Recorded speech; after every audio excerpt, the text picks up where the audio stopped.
A streamer just died while live after what some have called 10 days of torture and sleep deprivation. More secret Fox News host text just dropped that exposed a lot. The so-called woke wars just took out the CEO of Target. And my response to the founder of Kind Bars, of all people, coming at me over the Texas gerrymandering problem. We're talking about all of that and even more today on your brand new Philip DeFranco show. You daily dive into the news, starting with this. This is genuinely insane. A streamer just died while live at the end of a 10-day broadcast that involved him being beaten, bullied, and brutally deprived of sleep. Right, and that after he had already reportedly been subject to months and possibly years of humiliation and abuse, hours and hours of which were captured on camera with nothing being done to stop it. And as far as who this guy was, you may have never heard of him, but he was actually the most popular Kick channel in France and at times one of the most watched worldwide. His name was Raphael Graven, though he was known online as JP, and he was 46 years old. And while he started out filming himself gaming, eventually he ended up as part of a collective run by a guy by the name of Owen, along with another one by the name of Safin. Right, and these two, they reportedly got a kick out of bullying him, with this soon evolving into full-on physical and psychological abuse. And a lot of this just on camera, and there was like a range of stuff. You know, they'd suggest things like he'd never find love without the income from streaming, but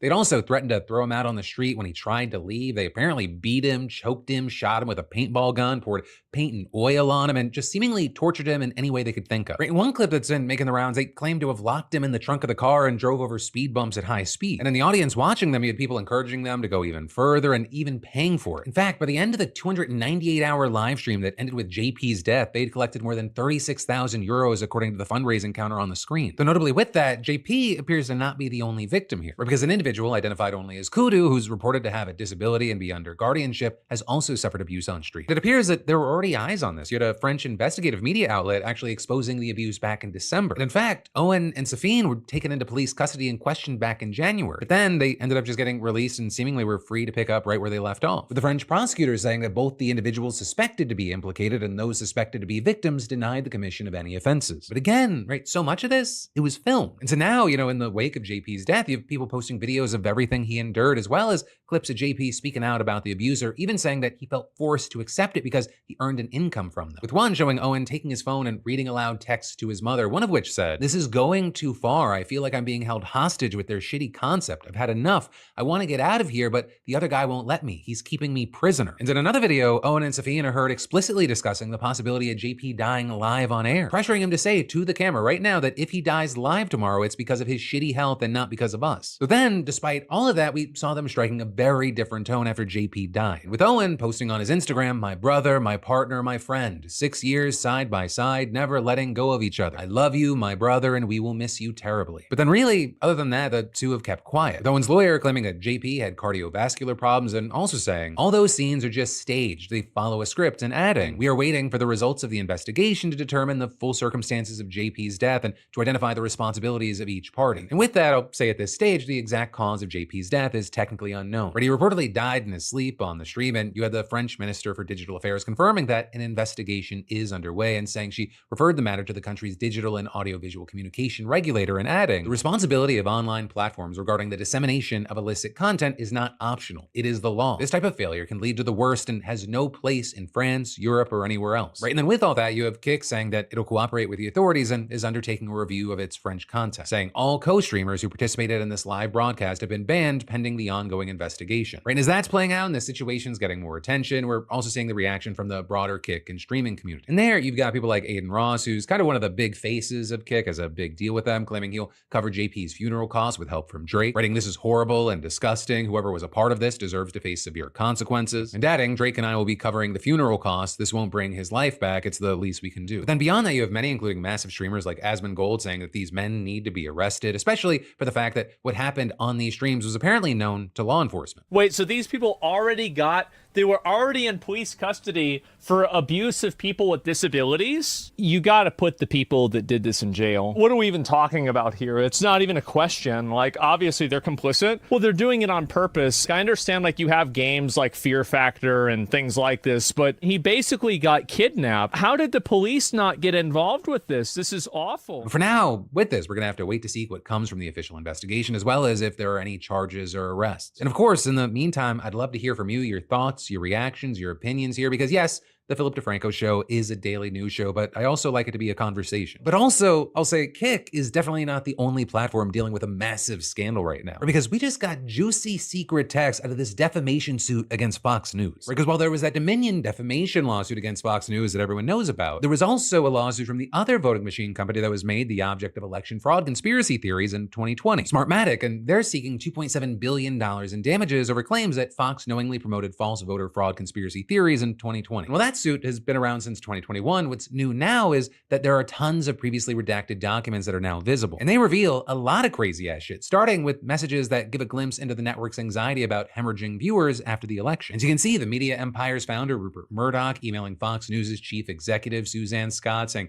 "Getting creamed by CNN. Guess our viewers don't want to watch it." As well as things like host Jesse Waters texting a producer, "There's an audience uprising versus Fox like I've never seen." Then a couple of months later, he texted another host, Greg Gutfeld, "Think about how incredible our ratings would be if Fox went all in on Stop the Steal." And this, even though he testified that he saw no evidence that Smartmatic technology switched votes in the 2020 election in the United States. And in fact, his colleague Jeanine Pirro said much the same, reportedly testifying that she agreed the election was fair and free, that Smartmatic did nothing wrong, and that Biden was legitimately elected. Yet despite that, she reportedly told Sean Hannity that she was angry that Fox didn't air an episode of her show and said, "I'm tired of the censorship and I'm embarrassed by how they called this election." Then 3 days later, she texted Sidney Powell, Trump's personal attorney at the time, "It's Jeanine P., got a former CIA chief of station who knows about development of Dominion. Keep fighting." Meanwhile, you had her producer warning her, "You should be very careful with this stuff and protect yourself given the ongoing calls for evidence that has not materialized." Also, before this next part, I should note for context that Fox prohibited on-air personalities from political involvement. Yet Pirro, who's now Trump's U.S. attorney for D.C., texted then RNC chair Ronna McDaniel before the election, "I work so hard for the party across the country. I'm the #1 watched show on all cable news all weekend. I work so hard for the president and party." And then in another exchange with Eric Trump, she appeared frustrated that the president hadn't yet rewarded her loyalty by pardoning her ex-husband who had been convicted of tax evasion and conspiracy. Though Trump, he would eventually pardon him just before leaving office. Also in another exchange with a friend in October of 2020, Pirro described how Sean Hannity had stormed into the Oval Office, quote, "like he owns the place, throws his papers on the press desk and says, 'You don't mind if I use your private bathroom,' and walks into bathroom within Oval and uses it," with her calling him an egomaniac, continuing, "Looks at me and says, 'I gotta talk to him. It's all about him, period. No one else matters.'" But also it wasn't just Hannity and Pirro. You had a third host on Fox Business, Maria Bartiromo, getting in on the Trump action, with Bartiromo messaging Powell, "Sidney, we must keep you out there," and then adding in reference to her colleague Lube Dobbs, "Dobbs is considered very opinionated. I am news." With her then saying, "I am very worried. Please, please overturn this. Bring the evidence. I know you can." With her also telling Rudy Giuliani, another of Trump's then personal lawyers, "I want you to overturn this." But all that said, at least one person seemed to not fully dive into the deep end, because you had anchor Brett Baer complaining to an executive about Bartiromo's lies and declaring, "None of that is true as far as we can tell. We need to fact check this crap." Right, and all of this, it comes as 5 years of legal backlash for the right-wing media's election denialisms finally nearing an end. With Smartmatic squeezing a settlement out of another cable network, Newsmax, last September for $40 million. Then Newsmax also settling with Dominion last week for $67 million. And of course, the big one was that in 2023, Fox settled with Dominion for nearly $800 million. But that case also revealing that many of the network's top stars privately mocked Trump's allies for pushing conspiracy theories while publicly spreading those same theories themselves. And I know it's very easy to just forget stuff, but I mean, some of those messages were crazy. Tucker Carlson texted Laura Ingraham, "Sidney Powell is lying, by the way. I caught her. It's insane." To which Ingraham replied, "Sidney is a complete nut. No one will work with her." Ditto with Rudy. And then Carlson adding, "Our viewers are good people and they believe it." And while obviously Fox took such a big hit with the Dominion suit, at least financially, they are trotting out the same defense in its case with Smartmatic, essentially arguing that with the voter fraud claims being newsworthy, it just covered them. It didn't endorse them. And then also saying either way, its coverage didn't harm the company as much as the suit alleges, with Fox saying, "The evidence shows that Smartmatic's business and reputation were badly suffering long before any claims by President Trump's lawyers on Fox News, and that Smartmatic grossly inflated its damage claims to generate headlines and chill free speech." With the network also eager to highlight a separate ongoing federal corruption case against Smartmatic that was filed by Biden's DOJ last year. With also Trump halting most foreign bribery cases this year, though he left this one open. And because Fox successfully petitioned for access to documents in that case, we now have more details about what the allegations are there, with federal prosecutors claiming that Smartmatic overbilled Los Angeles County for voting equipment and then funneled the extra cash into what they called a slush fund for bribing government officials in the Philippines and Venezuela. Though there you had the county's registrar recorder's office denying the claims and telling the LA Times that they found no such evidence of overbilling. And with that, you have many saying, corruption, waste, and fraud and abuse, they are not the same as conspiracy to rig the presidential election. These are two separate situations. And as for now, you have both Smartmatic and Fox asking the judge in their case for a summary judgment, which is when they get a ruling without a trial. But still, it's likely going to be months before we actually get a decision on that. And then there's more news here that we need to talk about, but first, a quick word from a sponsor who makes this daily news show possible. Because do you ever wish your protein bar actually tasted good? Because Equip Foods' Prime Bar, today's sponsor, is the first ever grass-fed beef superfood bar. I mean, it just came back in stock, and that's how you know it's good. No fillers, no syrups, no weird stuff you can't pronounce, just real food. You ever look at a protein bar and you thought, like, this is just a glorified candy bar with a side of guilt? But this thing, it's got 20 grams of pasture-raised protein from grass-fed beef and collagen. I mean, no whey, no soy, and certainly no weird additives. As far as gut health, covered and features colostrum, nature's most complete whole food to support your immunity and recovery. You've got healthy fats like grass-fed tallow and cocoa butter. It's sweetened with dates and honey, no refined sugar. It Equip's all about transparency and quality. Every ingredient's tested for heavy metals, pesticides, microplastics, because nobody needs that junk. You know, I eat these as road trip fuel, post-workouts, or just satisfying my sweet tooth without the sugar crash. Just pure, honest ingredients, no sketchy stuff hiding in the fine print. It's the bar with nothing to hide. So if you're ready to try it, just scan the QR code or go to equipfoods.com/Phil and use code Phil for 20% off your first order or 35% off your first subscription. And definitely hurry before they sell out again. But then jumping back into the news, you know how you might hear Fox News hosts and others say things like go woke, go broke? Right now, you've got a lot of people saying Target abandoned woke and went broke. Right, and that after people saw today's headline that the company is replacing its CEO as sales are faltering. And this morning, you saw in early trading that Target stock fell around 8%. And according to the AP, the chains reported flat or declining comparable sales in 9 out of the past 11 quarters, with sales dipping around 2% just in the last 3 months, with net income also going down 21%. And that is, it's worth noting that Target's been struggling for a few years after peaking during COVID. You know, there have been a ton of different factors at play, like competition from rival stores and tariffs, not to mention consumer habits changing dramatically after the pandemic, people not needing as many home gadgets and TVs, especially with inflation. But also, many have been pointing to the ongoing boycotts that Target's faced after getting rid of its DEI initiatives in January as Trump was taking office. You saw tons of different campaigns and initiatives encouraging people to shop elsewhere. And those, including one that was initially set to coincide with Lent and last just 40 days, but due to its success, the group opted to continue it. And again, while the boycotts were definitely not the only thing impacting Target this quarter, you had outlets like Forbes noting Target's current status offers a valuable lesson in navigating the complex intersection of business and politics, which is underscoring the importance of consistency. Adjusting a company's DEI program may seem like an easy way to appease certain stakeholders in lieu of others, but the long-term consequences can be the questioning of consumer trust and loyalty. And this is earlier this month, you had Jamal Bryant, a pastor who led the boycotts, even talking about the protest to Bloomberg, and actually saying they focused on Target because it previously was also very supportive of the Black community and Black-owned brands, and adding, "We will break Target, we will break any company that doesn't honor our dignity while they are trying to take our dollar." And in fact, during the report from last quarter, you had Target acknowledging that the boycotts did impact business. So now that Brian Cornell, who was CEO at the time that DEI policies were rolled back, is being replaced by someone new, you have people saying this as a win. Or people saying things online like Target caved to Trump, sold out their core customers, and torched their own brand. They chose this path and now they're paying for it. As well as reminder, Black consumers hold $1.8 trillion in spending power, and we're done spending it on companies that play in our faces. And all of this is the new CEO will officially come in February 2026. So there, notably, you had an analyst telling CNN that today's stock slump shows that the markets aren't impressed with the new pick as he's an internal hire, and explaining that does not necessarily remedy the problems of entrenched groupthink and the inward-looking mindset that have plagued Target for years. Target, which used to be very attuned to customer demand, has lost its grip on delivering for the American shopper. But with all that said, I'd really love to know where you land on this, right? Do you see this as a victory for the boycotters? Do you think it's more multi-factor? Why not? I'd love to hear from you. America's new weapon to fight illegal immigration is apparently black paint, with you seeing Kristi Noem, the Department of Homeland Security Secretary, announcing at the border. If you look at the structure that's behind me, it's tall, which makes it very, very difficult to climb. Almost impossible. It also goes deep into the ground, which would make it very difficult, if not impossible, to dig under. And today, we are also going to be painting it black. As far as how this black paint will reduce illegal crossings, you had Noem saying, that is specifically at the request of the president, who understands that in the hot temperatures down here, when something is painted black, it gets even warmer.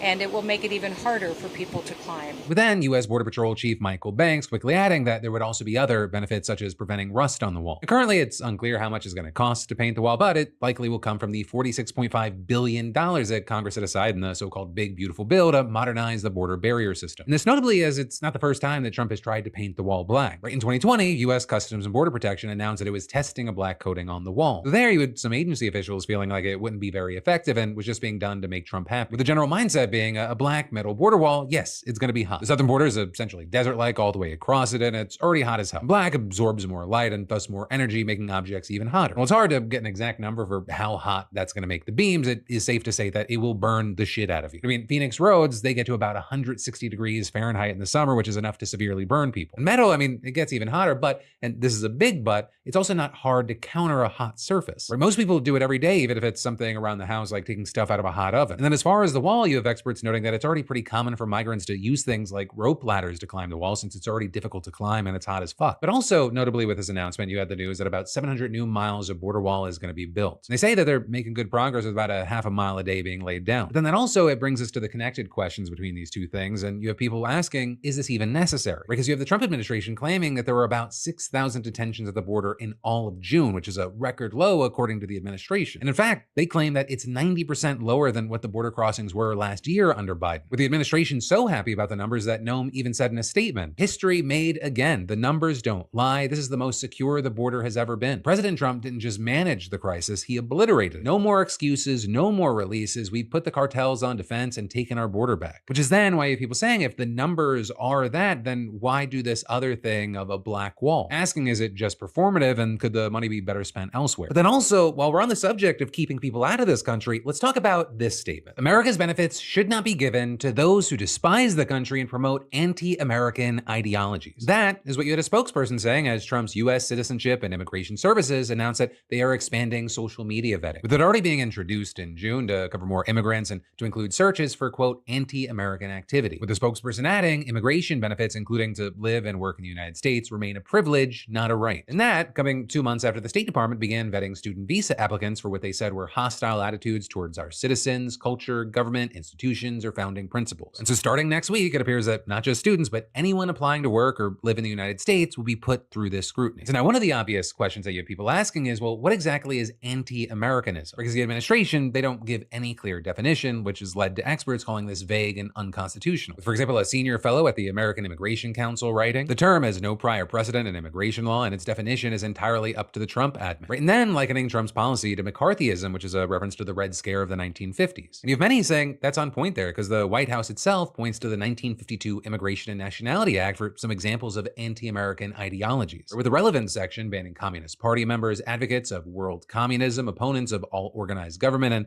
people who wish to overthrow the US government by force or violence from becoming citizens. But then you have people saying, well, if all of that is already banned by the act, it's unclear what the Trump administration is doing differently, unless it means more by anti-American than those categories. And there, its press release offers some clues. But it's saying they'll vet for people who promote or engage in anti-Semitic activity, anti-Semitic ideologies, anti-Semitic terrorism, and anti-Semitic terrorist organizations, which then, given the government's recent treatment of universities and their students, has led many people to suspect that this is just another ploy to silence political dissent, with people asking things like, is being against the recent strike in Iran or being in favor of a ceasefire in Gaza anti-American or anti-Semitic? What if you personally don't like Trump as president, or you shared a post on the recent South Park episodes making fun of him and Homeland Security Secretary Kristi Noem? Which is then why you have many saying we're going to have to see how this plays out in real time. I'm not saying I'm paranoid about online privacy, but I've got today's sponsor, NordVPN, on more devices than I have friends. And the big question is, if you don't, why don't you? Especially when right now you can get a huge discount on a 2-year plan plus 4 months free at nordvpn.com/Phil. And you know, we're a NordVPN house. Linz gets peace of mind, the kids get shows that aren't available here in the US, and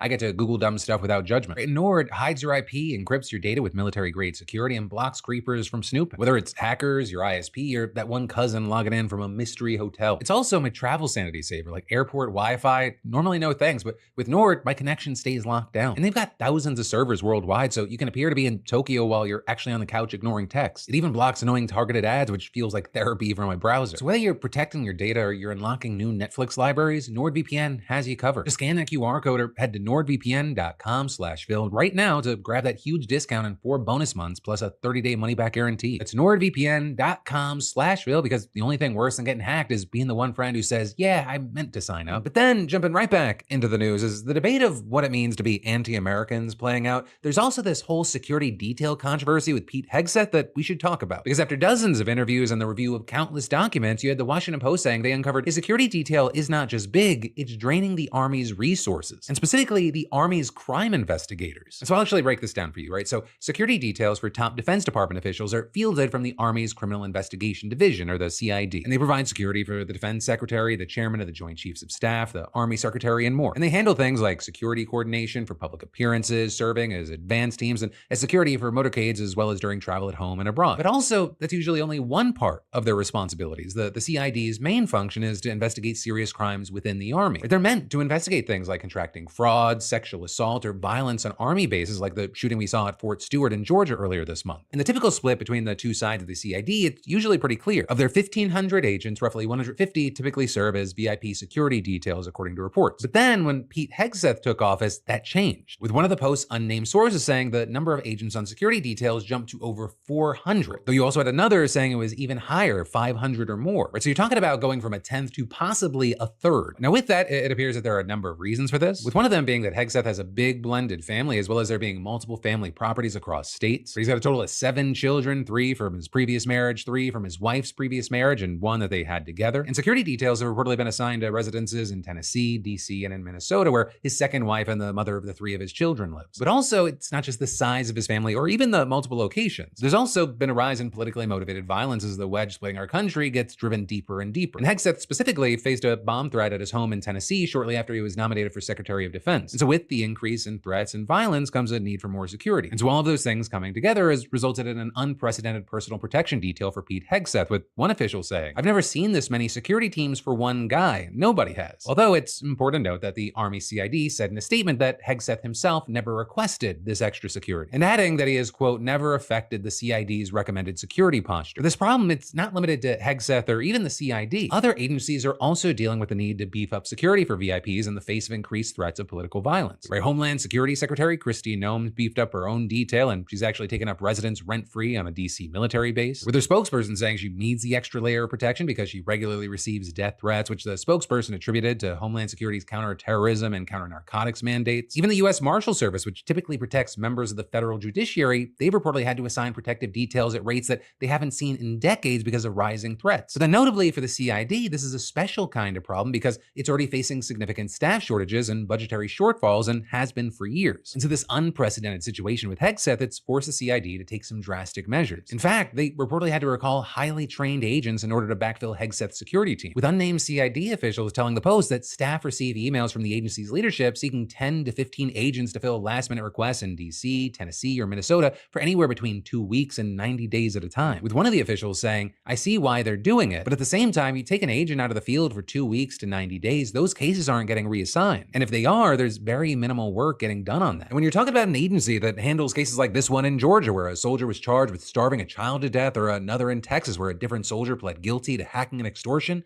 that work not getting done, it's a pretty big deal. And then, actually, finally today, let's end with a congratulations and one more thing. Starting with a congrats to Justin G, SeatGeek's latest weekly winner, who just scored $500 in tickets and is heading to the All Things Go Music Festival. And for the rest of y'all, that's right, SeatGeek is still giving away $500 in tickets, and you should definitely enter today if you haven't already. You could be the next winner and snag $500 towards seeing your favorite artist, sporting event, or play. I mean, there's like over 70,000 events to choose from. And all you gotta do is add code PDS to your SeatGeek app profile for a chance at the weekly $500 prize, no purchase necessary. And then finally today, my one more thing is the founder of Kind Snacks posted a react video to me. And he apparently was not a fan. New York's governor said today, "This is war. We are at war," in response to Texas pushing forward with trying to redraw their districts. Right, in Texas, Democrats have left the state, blocking them from passing new gerrymandered districts, or in plain English, they're trying to block them from stealing the election. Because understand, it is not normal for a state to redraw their congressional districts in the middle of the decade in order to try to steal an election. This is pissing me off because this guy's making it sound like this is a Texas-only problem. Gerrymandering is a disease, but it's a disease that both the Democrats and the Republicans suffer for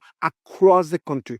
93% of congressional seats are no longer competitive. Just like we like competition in business, we should have competition in politics, and politicians are cheating. When there is no competition for the seats, it helps the incumbents just stay in power, not be accountable to the people, but it also helps special interests, cheating, cronyism. It's really, really harmful. If you want to change that, join Builders movement, because that's part or the work we have ahead of us. So 1, Daniel, it's Philip DeFranco, or I'll even take that DeFranco guy. 2, I actually enjoy you on Shark Tank. And 3, as a former enlightened centrist, a former both sides are equally bad asshole myself, I want to echo what many of your own fans are saying in the comments section, and that's no gerrymandering, yes, would be a beautiful situation. And it just so happens that one party overwhelmingly wants nonpartisan redistricting nationwide, and another party has fought against it. And we're also not just talking about gerrymandering in general. We're talking about Donald Trump saying, yo, Texas, what's up? I want 5 more seats. Give it to daddy. And then Greg Abbott, like daddy's good little boy, says, okay, let me just call a special session and tie this gerrymandering mid-cycle to relief for flood victims. And to be clear, that's not me adding something new. I talked about how this being a mid-cycle gerrymander is a complete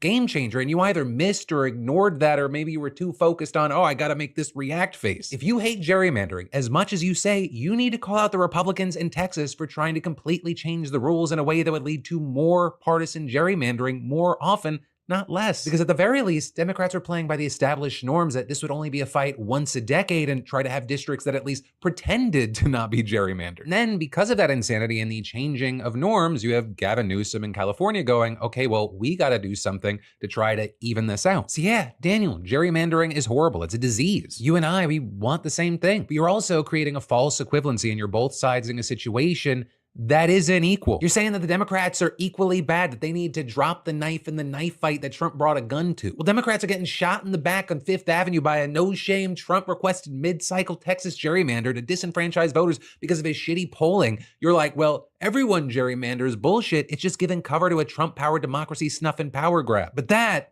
Daniel, and I guess everyone else, is where I'm gonna end today's show. Tap or click right here to watch your latest episode of my podcast, or here for the most recent Philip DeFranco show. I've even got links in the description so you can get it easy on YouTube, Spotify, Apple Podcasts, or wherever you best enjoy getting filled in. Thank you for watching. I love yo faces, and I'll see you right back here tomorrow for more news you need to know.